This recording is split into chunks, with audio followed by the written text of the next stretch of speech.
pada kali ini kita akan membahas bagaimana tools-tools yang kita akan siapkan untuk membuat program. Tentunya sudah pasti VS Code ya teman-teman.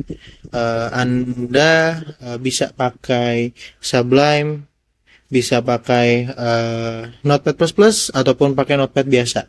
Tapi saya sarankan menggunakan Visual Studio Code.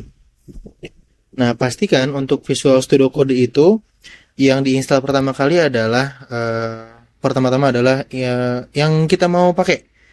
Yang pertama adalah ketika kalian ingin membuat yang namanya HTML dan CSS, pastikan kalian menyukai tema yang kalian punya. Nah, di sini saya ada saran. Yang pertama adalah kamu kalau suka tema gelap boleh pakai yang namanya Dark Synthwave, ya. Yap, Synthwave, nah that's it. Nah ini Dark Synthwave ini sangat saya sarankan kalau misalnya kalian suka dengan tema yang gelap. Lalu yang kedua adalah kalau misalnya kamu suka dengan tema yang terang, boleh pakai yang namanya Ayu. Ini Ayu sangat banyak sekali untuk tema-temanya dan bisa dibilang dia warnanya soft untuk yang mungkin para perempuan yang suka dengan warna-warna seperti itu. Oke, yang kedua adalah kalian harus persiapkan yang namanya itu folder. Jadi di dalam folder di dalam penggunaan Visual Studio Code, Visual Studio Code, kamu harus siapin yang namanya folder. Nah, nanti setelah itu baru kamu klik file, lalu cari open folder. Dan arahkan folder kalian ke dalam Visual Studio Code kamu. Misalkan saya di sini coba saya buat satu folder ya. Where's my folder? Nah, jadi saat ketemu foldernya, kalian klik open, terus habis itu baru kalian bisa mempersiapkan semuanya. Nah, di sebelah kiri ini ada banyak banget tombol-tombolnya. Sebenarnya ini nggak sama ya dengan kalian yang baru install Visual Studio Code. Jadi di sini ada pasti yang namanya searching, ya, terus juga ada yang namanya extension. Dan selebihnya pasti ada banyak yang kita nanti bisa kita bahas untuk kedepannya.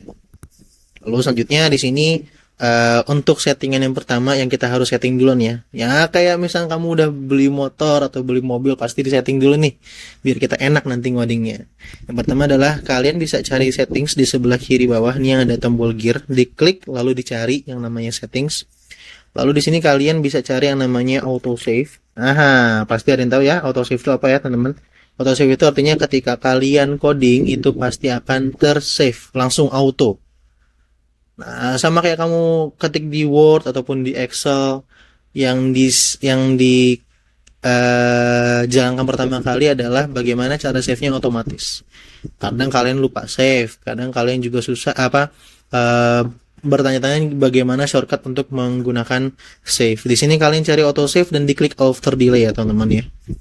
Jadi setelah ada yang berganti di dalam codingannya langsung di save dengan Visual Studio Code-nya, dan kalian bisa cari di sini auto save delay-nya yang tadinya 1000 rubah menjadi 1. Oke, selanjutnya kalau misalnya sudah siap, silakan kita bisa ya, kalau saya ini opsional ya teman-teman ya. Kamu bisa cari di sini extension untuk icon ya. Untuk icon ini ada banyak banget, kamu bisa pakai yang namanya Auto Material Icon atau icon Material Condemn, One Dark Pro.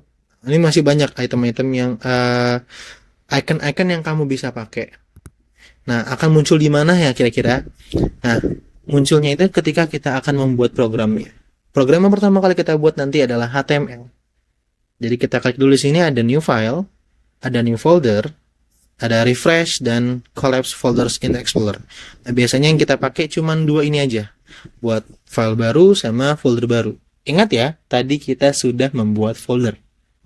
Ya, ingat tadi kita sudah membuat folder.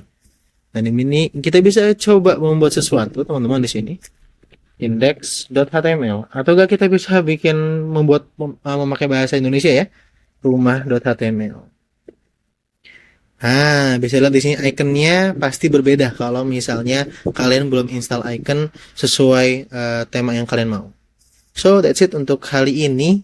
Kira-kira itu aja yang untuk disiapkan untuk HTML. So, nanti akan ketemu lagi dengan saya di episode di chapter selanjutnya. Thank you. Bye bye.